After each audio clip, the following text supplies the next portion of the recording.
গল্পের হিরোইন তার বয়ফ্রেন্ডের সাথে দেখা করতে তার অফিসে আসে, যে কিনা এই অফিসের সিও। সে জানতো তার বয়ফ্রেন্ড একটা ইম্পর্টেন্ট মিটিংয়ে আছে। সে হিরোর অ্যাসিস্ট্যান্টের মানা করা সত্ত্বেও সে সরাসরি কনফারেন্স রুমে ঢুকে পড়ে আর রেগে গিয়ে সিওর ল্যাপটপ বন্ধ করে দেয়। ওখানে থাকা সবাই অপমানিত বোধ করে সেখান থেকে বের হয়ে যায়, কিন্তু হিরোইন লিমিট ক্রস করতে থাকে আর সে সোজা সিওর কোলের উপরে বসে পড়ে আর খুবই বাজে টেস্ট আলা স্যুপ সিওকে খেতে দেয়। কিন্তু মেয়েটা যখন দেখে হিরো রাগ না করে স্যুপটা সুন্দরভাবে খেয়ে নেয়, তখনই সে অবাক হয়ে যায়।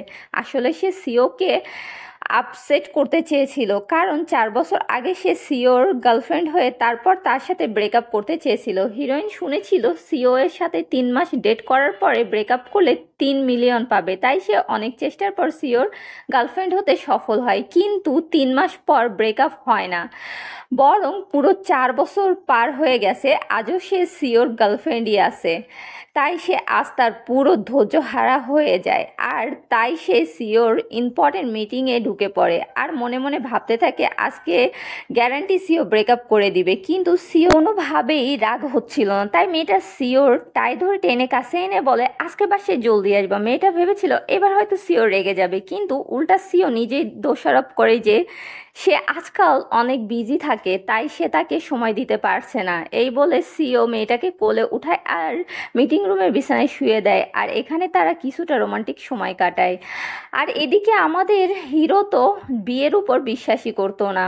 এর পরদিন সিও 30 মিলিয়নের একটা চেক লিখে আর অ্যাসিস্ট্যান্টকে বলে এটা যেন 3 দিনের মধ্যে মেয়েটাকে দিয়ে দেয়, যাতে করে তাদের সম্পর্ক শেষ হয়ে যায়।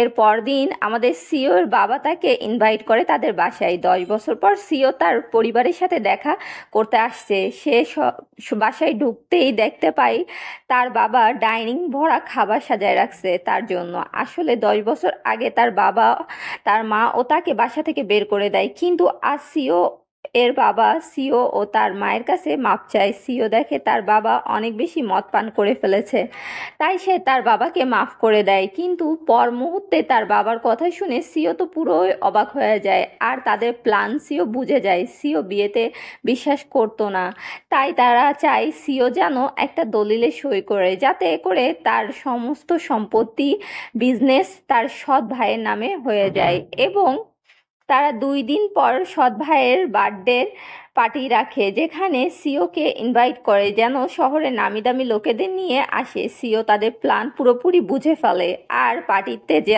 আসবে না বলে। এটা শুনে সিওর বাবা অনেক বেশি রেগে গিয়ে কাচের গ্লাস মাটিতে ফেলে ভেঙে দেয় আর সিওকে বলে এখান থেকে বের হয়ে যাও।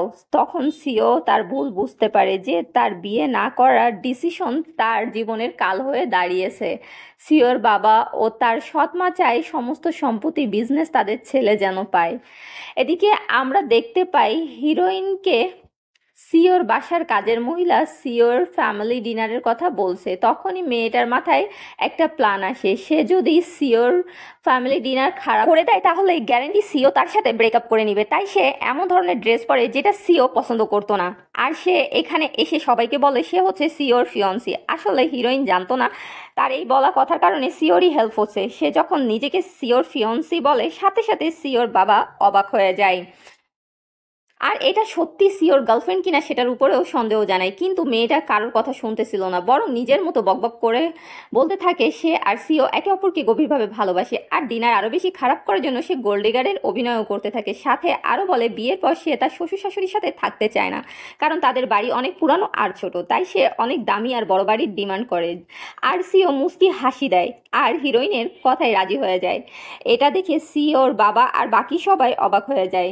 আর সাথে সাথে সিওর সৎ ভাই বলে সিও তার গার্লফ্রেন্ডের পেছনে কোটি টাকা খরচ করে, অথচ তার বাবার জন্য একটা বাড়িও কিনে দেয়নি। হিরোইন সিওকে রাগানোর জন্য আরও বলে তাদের বিয়ের পর সিওর সব সম্পত্তি আর বিজনেসের উপর তার লিগালভাবে অধিকার হবে। এই কথা শোনার পর সিওর বাবা আরও বেশি রেগে যায়। ঠিক তখনই হিরোইনের টেবিলে রাখা সব খাবার মাটিতে ফেলে দিয়ে বলে এই খাবার অনেক বেশি অয়েলি, সিও এটা খেতে পারবে না। হ্যালো গাইস, কি অবস্থা তোমাদের? কেমন আছো সবাই? আলহামদুলিল্লাহ। আমাদের জিজ্ঞাসা করার আগেই বলে দিই আমি অনেক ভালো আছি। তো এই ভিডিওটা তোমাদের কাছে কেমন লাগলো অবশ্যই কমেন্ট করে জানাবে। ভিডিও ভালো লাগলে একটা লাইক করতে ভুলবা না। আর হচ্ছে এই চ্যানেলটাকে সাবস্ক্রাইব করতে ভুলবা না।